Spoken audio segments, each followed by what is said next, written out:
La région des Banois, si elle est officiellement intégrée dans les programmes humanitaires du Sahel, ne souffre pas des mêmes problèmes. Les sécheresses y sont moins cruelles et dans la boucle du fleuve Mohoun, les terres sont plutôt productives. Ici, l'action des ONG porte avant tout sur les conséquences que les crues peuvent avoir sur les forages et les puits. L'été 2007, cette zone a été victime d'inondations. Et le constat était alarmant sur le point de vue hygiène et assainissement. Et donc, suite à ça, a été soumis un projet dénommé Relance de la production agricole. Et le volet assainissement et eau vient appuyer les ménages de sorte qu'ils puissent avoir à travers le projet des latrines familiales.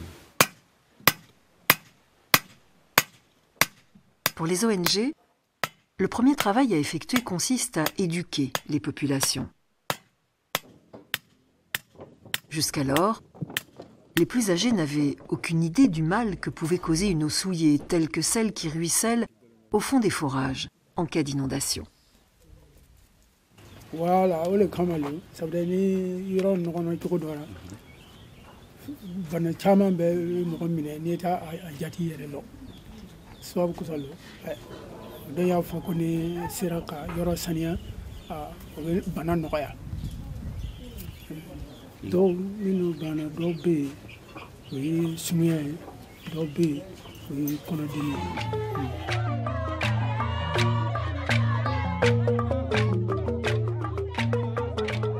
Lorsqu'on descend dans le sud du Sahel, la végétation prend la forme de savanes arborées. Et les populations, depuis toujours, ont fait grand usage du bois que procurent les arbres qui la parsèment. Le problème est que la déforestation permet au désert d'avancer et face à la menace, les habitants de Dinkiena ont réagi. Nous sommes agriculteurs et éleveurs. Dans la forêt ici, il y a de l'herbe vraiment que les animaux en ont besoin, qui peut en faire du foin. De l'herbe aussi qu'on fait avec les cases, comme les lianes qu'on peut récolter, industrialiser pour exporter. Il y a le bois qu'on peut enlever, mettre en terre et vendre. Il y a du charbon, ce qui va amener l'avancement, le développement du village.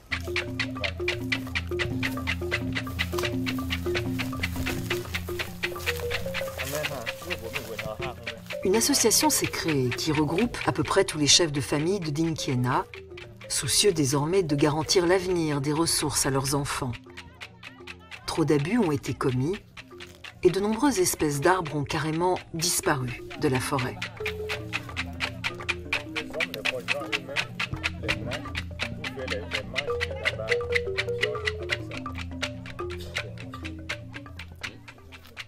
Les habitants de Bonza sont venus abattre les arbres en plein air, à peu près plus de 4 à 5 hectares. Donc c'est à partir de là que la population a cherché de la peinture et est venue délimiter comme forêt villageoise simple. Et ils maintenant surveillaient avec maintenant sur la forêt là une surveillance forte. Le projet des latrines est financé en grande partie par la communauté européenne.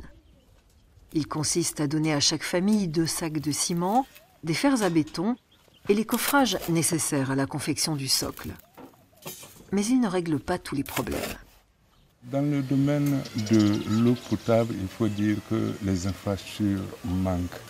Quoique l'État burkinabé, quoique les ONG aient pu apporter ce qu'ils ont, l'état des points d'eau potable reste insatisfait. Dans ce village où nous sommes, qui est Yoresoro, il n'y a que 3 points d'eau, alors que la population est assez nombreuse, sont autour de 5000 personnes.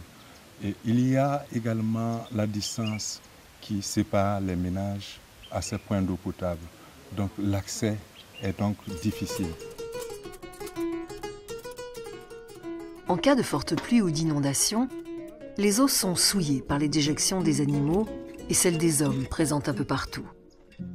Elles finissent au fond des forages et jusqu'à il y a peu, au fond des puits. Avant la construction des latrines, d'autres programmes humanitaires ont donné la priorité à celles des margelles autour des puits traditionnels qui n'en possédaient pas. L'objectif des ONG, à terme, est de réduire de 80% les maladies liées à la consommation d'eau contaminée. Le projet ici consiste tout simplement à rendre potable les infrastructures qui étaient souillées, surtout les forages. Je peux dire que courant ces phénomènes d'inondation, l'eau est montée à plus de 2 mètres. Donc elle a pu pénétrer à travers les forages et donc à souiller l'eau.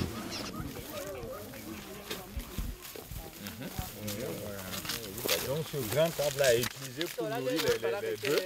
On taille les branches. Et sinon, c'est des arbres immenses. Mais à force de tailler, tu vois, il va finir par... L'inspection de la forêt est édifiante. Chacun, jusqu'à présent, est venu s'y servir sans aucune interdiction. Et d'arbre en arbre, de branche en branche, les dégâts ont fini par devenir considérables. Le temps était venu de prendre des mesures de protection.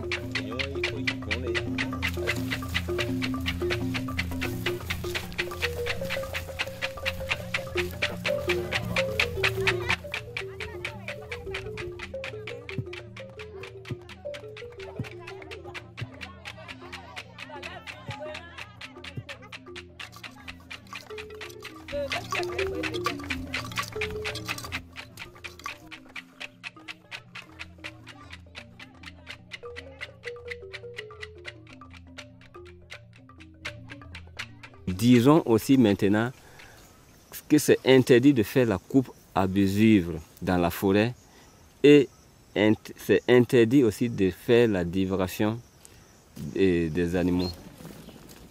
Les troupeaux, conduits généralement par des enfants qui n'ont pas conscience des dégâts qu'ils provoquent, sont volontairement lâchés dans la forêt, où ils se régaleront d'herbes fraîches et de feuilles.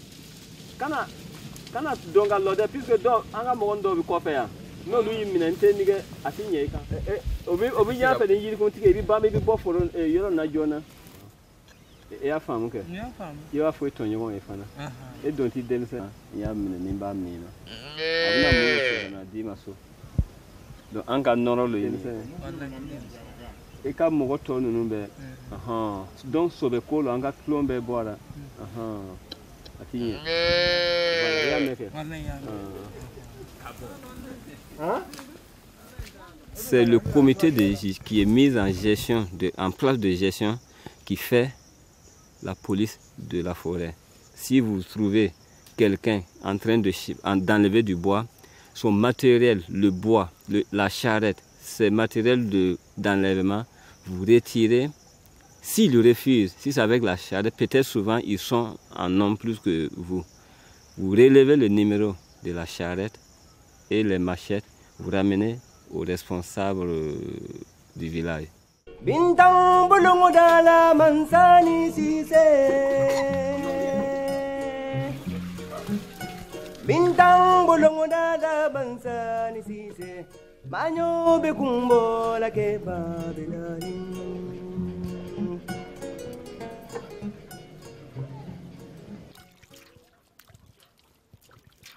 Le programme d'équipement des latrines dope aussi l'économie locale. La main-d'œuvre reste à la charge des familles et parce qu'ils sont construits par milliers, de très nombreux petits artisans maçons profitent de cette manne. Mais ils possèdent d'autres vertus. Ils permettent aux populations de prendre conscience de l'importance de l'hygiène et des méfaits de l'eau souillée. Et ce travail d'éducation s'inscrit dans la durée. Le compost qui sera recueilli au fond des fosses servira d'engrais aux cultures. Et c'est aussi pour ça que le projet a été porté dans un plan de relance de l'agriculture. Le plus difficile est de changer les mentalités et les habitudes. Mais l'enjeu est de taille. Les inondations dues aux fortes pluies pourraient bien, si le réchauffement climatique est avéré, être plus nombreuses dans l'avenir. Mais elles ne causeront plus la maladie, ni la mort.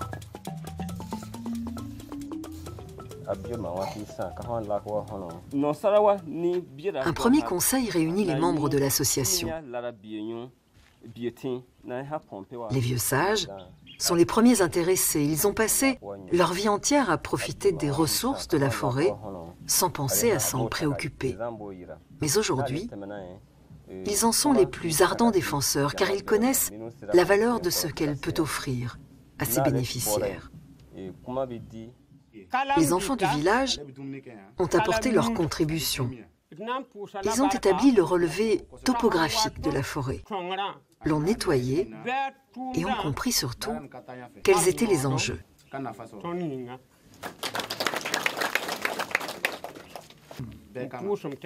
Le bois servait à construire les maisons, à fabriquer les outils, à alimenter le feu et à produire du charbon. Aujourd'hui, il faut le remplacer chaque fois que l'on peut. Et le message est bien passé. Si nous détruisons ça, on n'a pas bien valorisé ça, nous ferons du mal à nos enfants et à nos arrière-fils.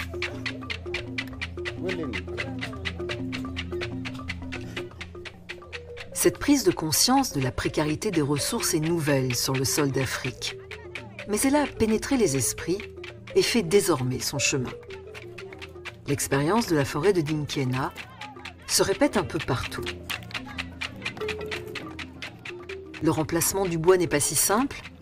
Le gaz et les matériaux de construction coûtent cher. Il faudra que les bourses soient mises au diapason de la protection de la planète.